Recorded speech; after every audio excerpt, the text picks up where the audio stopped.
નમસ્કાર દર્શક મિત્રો, વોઇસ ઓફ ગુજરાત ન્યૂઝ ચેનલમાં સમાચારમાં વિશેષ જોઈએ તો થોડાક દિવસ પહેલા મહેમદાવાદ તાલુકાના ખાતરજ ગામમાં એક કિસ્સાએ અગમ્ય કારણોસર દવા ગટગટાવી હતી।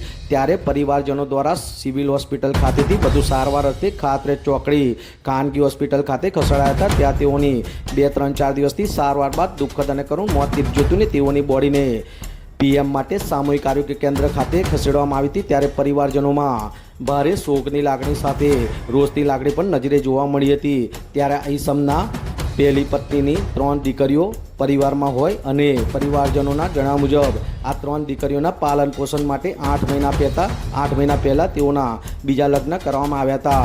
ત્યારે પરિવારજનો દ્વારા આક્ષેપો લગાવવામાં આવે છે કે તેઓએ ઝેર પીધું નથી પણ પીવડાવવામાં આવ્યું છે અને કોઈ અનેક કારણોને લઈને અનેક આક્ષેપો લગાવવામાં આવ્યા હતા અને પરિવારજનો દ્વારા પોલીસ તેમજ લાકડા તંત્ર દ્વારા ન્યાયની માગણી કરવામાં આવી હતી અને જણાવવામાં આવ્યું છે કે આવનાર સમયમાં પોલીસ દ્વારા આની ચોકસાઈપૂર્વક યોગ્ય તપાસ કરીને લાગતા અળગતા લોકોની સામે સખ્તાઈપૂર્વક પગલાં લેવા જોઈએ। ત્યારે હવે જોવાનું રહ્યું કે તંત્ર દ્વારા આ 3 દીકરીઓને અને પરિવારને ન્યાય મળે છે કે કેમ, એ તો હવે જોવાનું જ રહ્યું। વિરાંગ મહેતા, મહેમદાવાદ।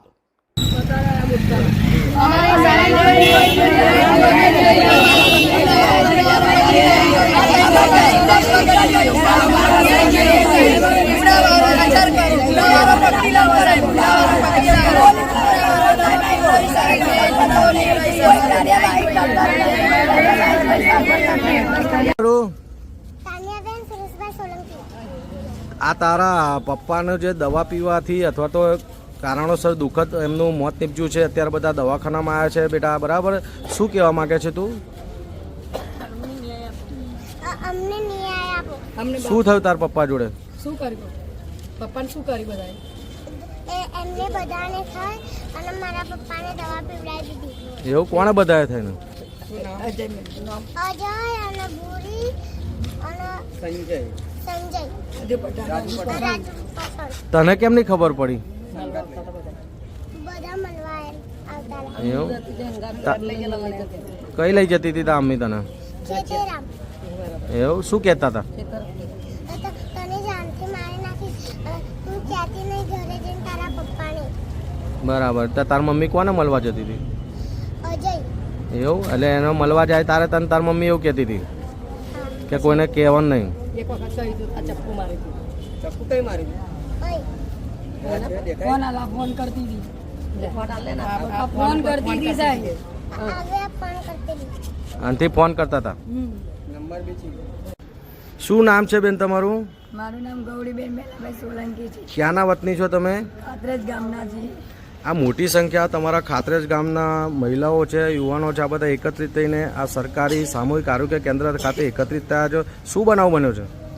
શું બનાવ? મારી ભાભીના કારણે મારા ભાઈને દવા મારી ભાભીએ પીવડાવી દીધી છે। મારા ભાભીના આડે સંબંધ હોવાના કારણે બધા સામેલ થઈને મારા ભાઈને દવા પીવડાવી દીધી છે। હું પોલીસને કહું છું, પોલીસ મારું સાંભળતી કંઈ જ નથી। પોલીસવાળા મને એવું કહે છે કે જ્યારે કદાચ તારા ભાઈ હોશમાં હશે ત્યારે એનો જવાબ લેશું, તારો ભાઈ હોશમાં નહીં આવે ત્યારે જ કાર્યવાહી કરીશું। મારો ભાઈ હોશમાં આવ્યો તે પછી પોલીસવાળાને અમે કહ્યું, પોલીસવાળાએ કોઈ કાર્યવાહી કરતા જ નથી। પોલીસવાળા મારું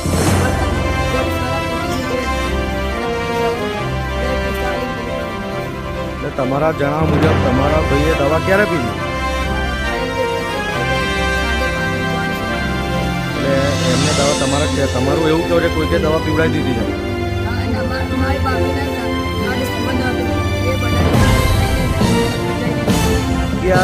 ક્યારે આ બનાવ બન્યો? તમને કઈ રીતના જાણ થઈ? પછી શું કર્યું તમે? સિવિલમાં જઈ ફરી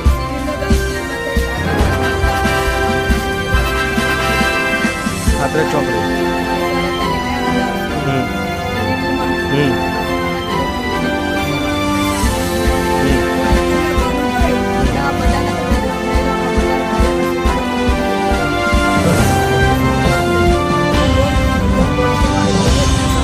ખાતરજ ચોકડી તમે એડમિટ કર્યા?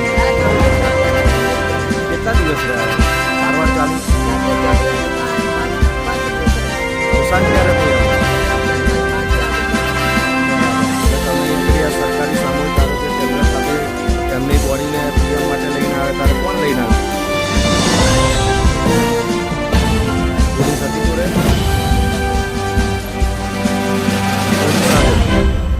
શું માગણી છે તમારી આ તંત્ર જોડે? આ તંત્ર સિવાય જ્યારે મારી એફઆઈઆર ના આવે અને મારું ન્યાય ના આવે ત્યાં સુધી હું બોડી લઈ જઈશ નહીં, નકર હું આગળ જઈશ, આગળ પીએસ જોડે જઈશ, આગળ કાર્યવાહી થશે. બરાબર.